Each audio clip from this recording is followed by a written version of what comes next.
Pine Valley Farm family, welcome back to another episode of The Farm. If you're new here, you are most welcome. Please consider subscribing if you haven't already, and also turn your notification bells not to miss out on any episodes of The Farm. And of course, to all our returning subscribers, thank you so much. Really appreciate you all. And thank you so much for being part of this amazing family. Guys, we are back at the farm. You can see the weather is a little bit gloomy, but we love it. We are farmers and we love, this favorable weather. We have grasses to plant during this season right here, so it's really favorable. I'm not complaining. Well guys, I also have my co-director on standby who's going to say hello to you guys and also say something. Grafton, you are most welcome. Wow, thank you very much. Listen, I don't know how many times I'm gonna say this. There are times, guys, I'm sure you experience this in your regular 9 to 5, in your regular office jobs, where you just, middle of the week, they call it hump day back in America, usually Wednesday. And then you just get to that point where you're just like, if I could, I would call out today. I used to have that feeling sometimes. How many vacation days do I have left? And then you start to do the calculation, but if I call out on this day, there's a few holidays coming up, I can't extend beyond that time. So you force yourself, you get up, and you get to your desk, and for that whole day, for the rest of the week, you're so miserable. Well, let's face it, guys, today I had one of those moments. And as farmers, we have many days that are exactly like that. However, there's something magical about being on the farm. Because when you get on the ground, whether it's raining, whether it's hot, scorching hot, gloomy, the moment you get to the land, the moment you see the animals, the moment you actually get to see your staff, life comes back in a different way. True. So I'm extremely happy that we made it today. And part of the reason why sometimes it's a little tricky to get here, the roads, there's like a 16-kilometer stretch when it rains. That really makes it very challenging for us to reach the farm here. But we were very fortunate. We were able to get through that gauntlet. We made it. We're on the ground. And I'm so proud of the effort the guys are putting in.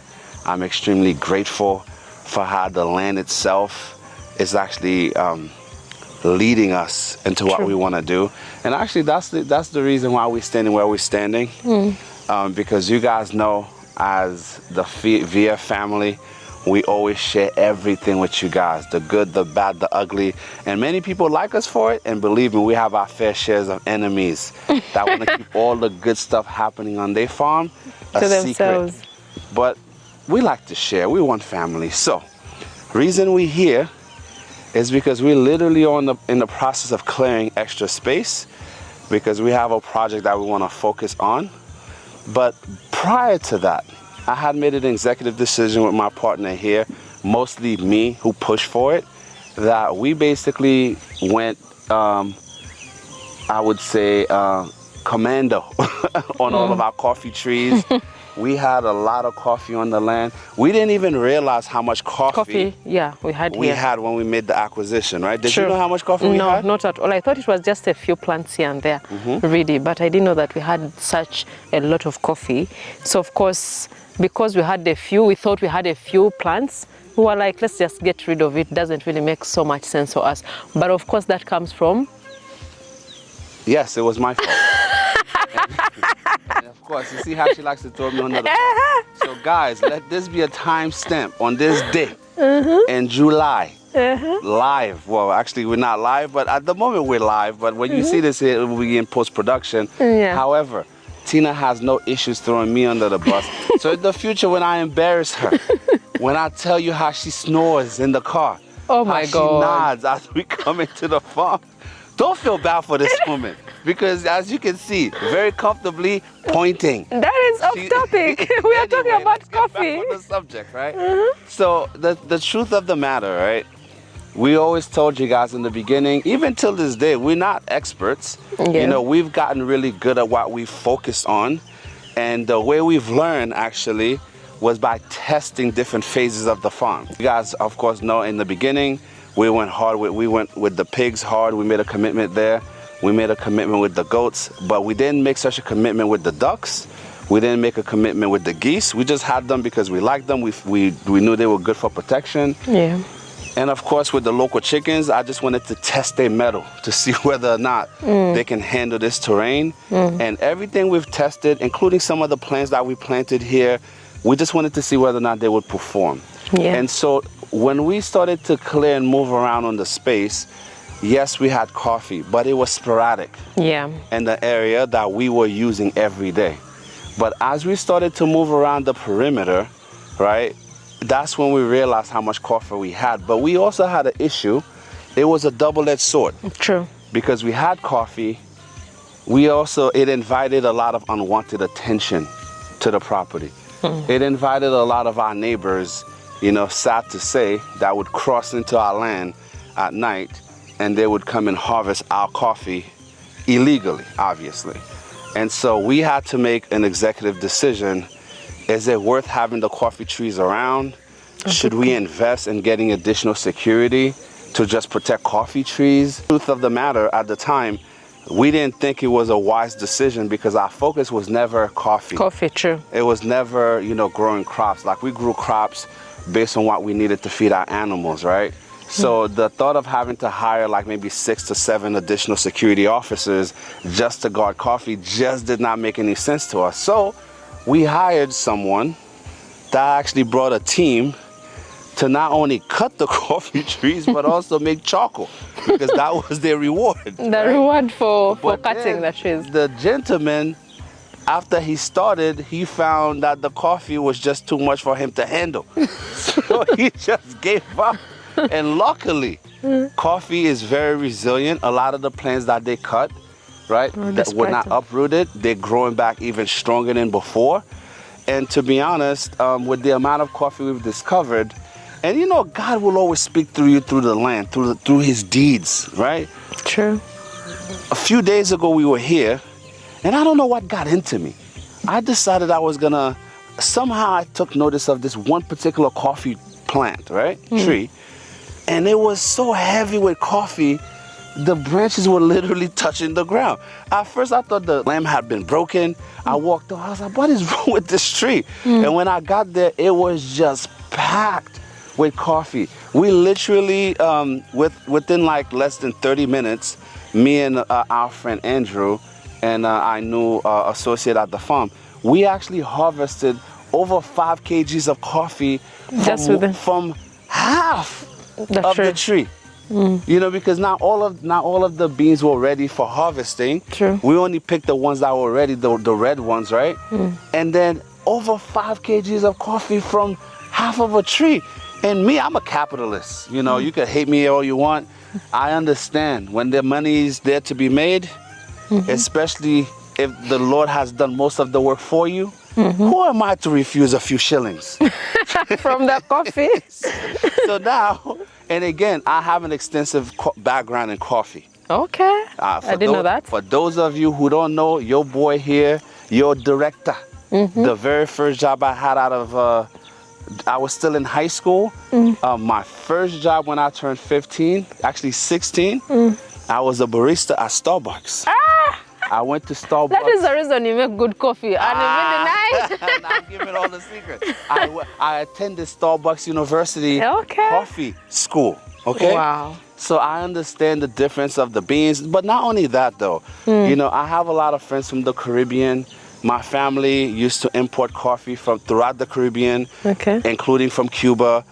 We used to get a lot of coffee from Haiti, Trinidad, and Tobago.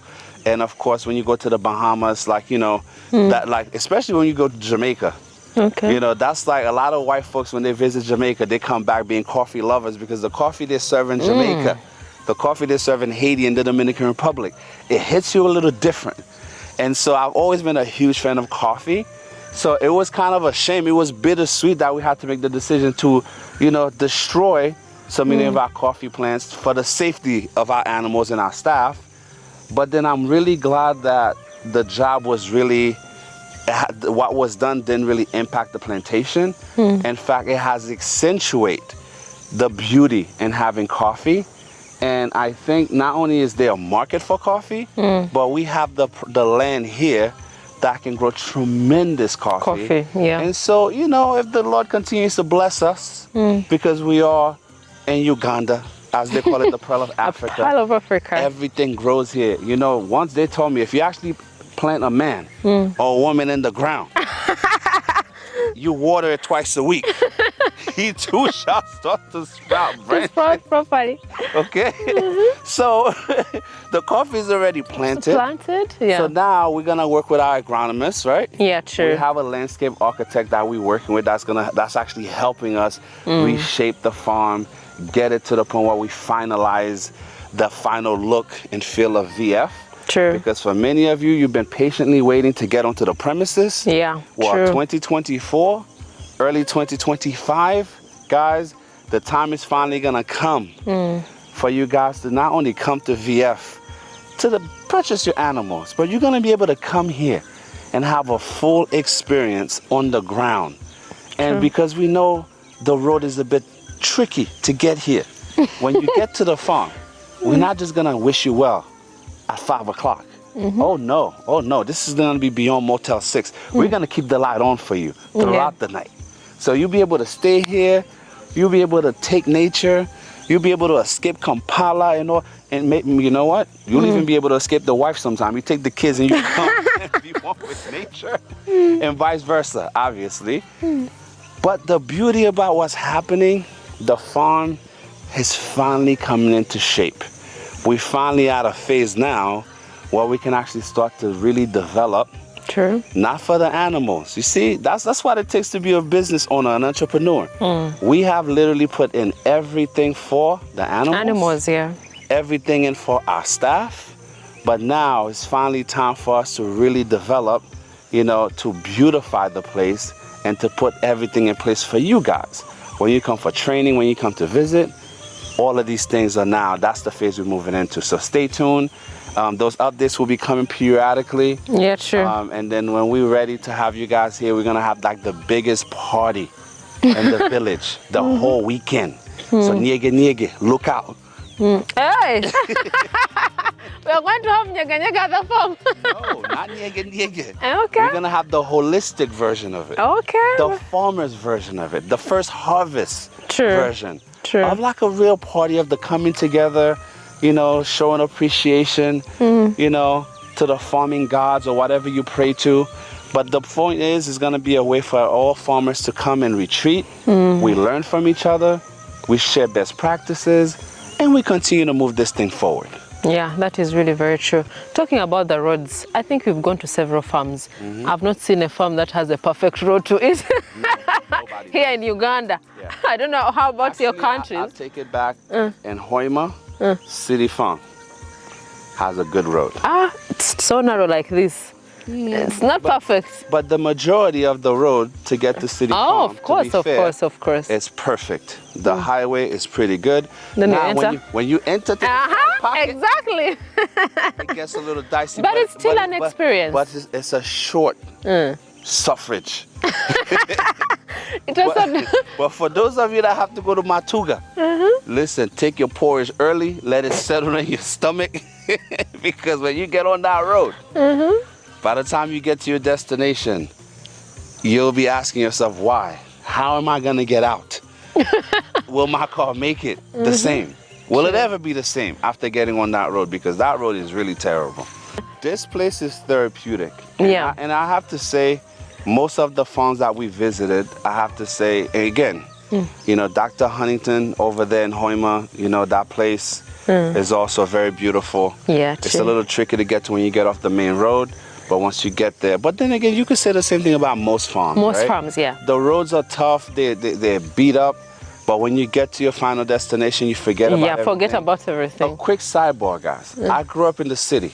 I grew up in the concrete jungle, the streets of New York City. And in New York City, believe me, most of the kids, like, you grew up in the concrete. In fact, if you live in Brooklyn, which is where I grew up in Manhattan, I grew up in Brooklyn, spent some time in Queens, the majority of the time, it was considered a luxury for you to live across the street from a park where you could see greenery, where you could see grass and you could see trees.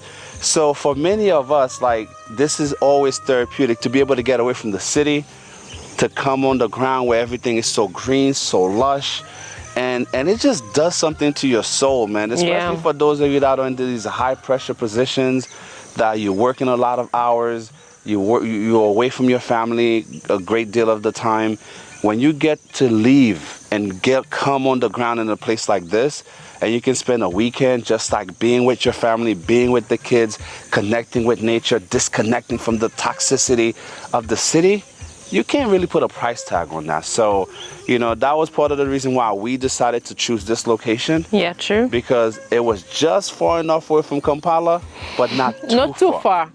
So it is the best. And of course, talking about coffee, as you come to the farm, I really love the idea that, you know, we cut off the trees and now we are seeing some life coming back again with these trees that were cut previously. And of course, they're even getting much better because we have our colleague here who knows more about coffee and was like, when you cut it after a few years, it's going to grow even much better. It's even going to be more valuable. So for those who are really going to come to the farm, I think you will definitely enjoy this coffee. We shall not sell it off, but at least utilize it to make some coffee for our visitors at the farm. That is something that, you know, we found on the land and we're also utilizing it. This is the beauty of having a mixed farm. And this area here, as you can see, and the views behind us, that is like the view of the part of the farm that we have with the animals, that other side. So the views are really perfect. So when you come here to take your coffee, we are already having plans for this place here. And of course, Grafton talked about it. We shall be bringing you step by step so that you know what exactly you'll find at Value Farm. But I love the fact that at least this coffee is going to grow back to normal. It's already growing back, but also I wouldn't be so sure that we won't be selling this coffee because I believe we have a lot more coffee on this land than we actually are probably aware of. True. Because guys, when we come to the farm, our time here is so compact. We have so much to do. So many things to do. Dealing with the staff, dealing with the animals, checking on all the different projects. You know, we've never really surveyed and properly map out how much coffee we have here. But if I had to guess, I would have to say at least maybe 7 to 10 acres of actual coffee. And we actually have one of our neighbors. Her name is Allison. You know, she's like the sweetest lady. We actually told you guys a story about how we gave her some goats, and now she has pigs. Piglets, yeah. Well, she's about to relocate from the place here. She did such an amazing job of taking care of her coffee. Yeah. I mean, this lady's every single coffee tree on her section that she's been taking care of over the past few years is just packed full of coffee. If I had to guess, on that land alone, there's at least maybe 5 to 6 acres of coffee. You know, and so I think we're gonna have a fair amount. What we do with it, we're not quite sure, but I know for a fact you guys will get to enjoy it because we'll get to actually harvest it here. We'll get to actually dry it here. And I actually know something, a thing or two about roasting coffee. Because that was actually one of the things I did back home. Wow. And many said that I was actually pretty okay. So it is nice. Maybe you get to taste something brewed. Not by a master, but like an apprentice plus. True.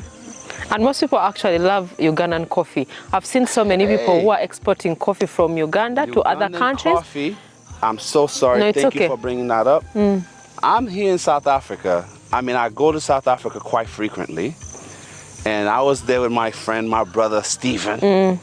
And I was actually with Omar as well. Right? So we down in SA, and you know what was so amazing? I'm sitting in a really incredible establishment called Jack's Natural, Jack's Organic something supermarket, right? Or Jackson or Jack's or one of those in Johannesburg. And I'm a coffee aficionado. I love coffee. I'm all about my cappuccino. I love authentic coffee. And guess what?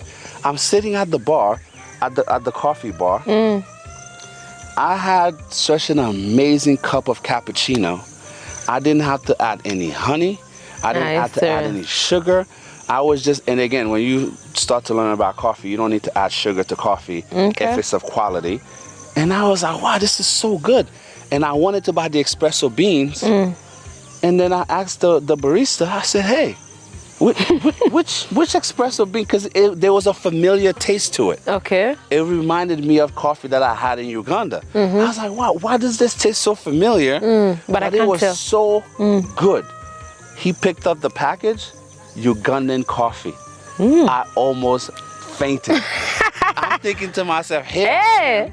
spend so much time in Uganda, Okay. and a lot of people in the village treat coffee like it's just like another thing. People right? just sell off coffee beans. It's just there. You understand? In fact, they sell off their coffee for years in advance. Exactly. And then whoever's buying the coffee is packaging it and shipping it to South Africa, and they market it about like 100%. True. So that was another reason when I came back here, I said, you know what?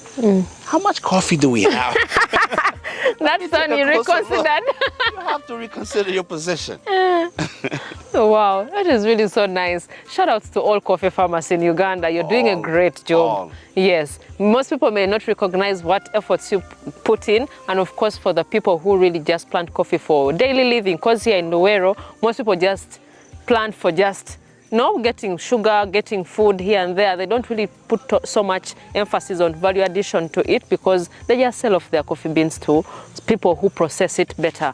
But shout outs to you. You're doing a great job. If you're a farmer out there and you have some big piece of land, you can definitely also plant some coffee here and there. And that's the misnomer. You don't really need that much land to grow coffee. Okay. Like if you have quality coffee, quality beans, and if your soil type where you are, because just because we're in Uganda, some people have better soil than others, right? You can definitely grow coffee, but it definitely takes work. It takes effort if you want to turn it into a real business, you know? So, but again, I love coffee producers. I will always be an advocate for the actual farmers.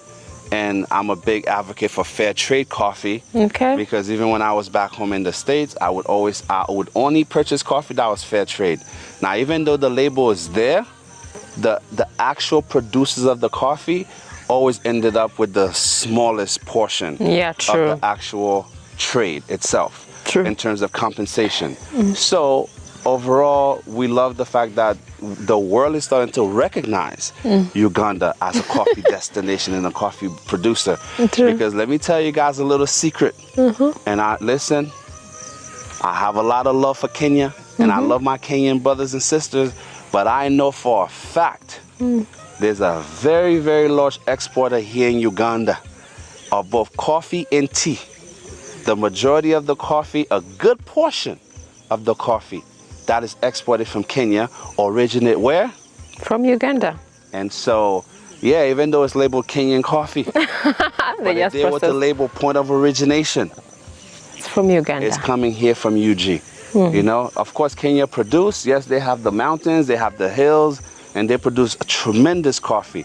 But the amount of coffee that's produced here in Uganda that we don't get credit for as a country should definitely be highlighted. Don't come for me, I'm just stating the fact. Thank you so much, Grafton. Thank you so much, our viewers. If you've really watched this video up to this point, you're a gem. And thank you so much. And please like this video as well. And of course, if you haven't checked out our social media platforms, I don't know what you're waiting for. You could go to Instagram, that is Value Farm UG, Facebook, Value Farm, TikTok, Value Farm. Go see behind the scenes. We shall be showing you clips when even your director right here is digging. Oh my God. Did that without my knowledge. When he's busy on the plantation, making sure that at least we have more coffee on the ground and also more grasses for the animals right here. I'll tell you one thing, guys. In America, people do a lot of exercise routine based on professional firefighters. Okay. Like they're like, oh man, the firefighter workout is a thing. You know what I discovered? The reason these guys are here in their 90s, walking around with no cane, no walker, they're very strong and sturdy, is because these people get in the garden and they have their tools and they're in the field working at least 6-7 hours a day. If you want to get a six-pack, just come do manual labor at the farm. Because the moment you get in the field and the hot sun hits you, it just does something to the fat on your body. It'll just melt it away. You end up with a 12-pack without even trying. Without even trying. That's why most people are very lean here. Most people ask us, oh, why are Ugandans so lean? Of course, the food, I'm talking but also 12 packs. What is the work they do in the field? Yeah, exactly. Guys, we really appreciate you all. Please don't forget to tell a friend, subscribe, and also share with your friends and family. We love you all. Till next time. Bye. Bye.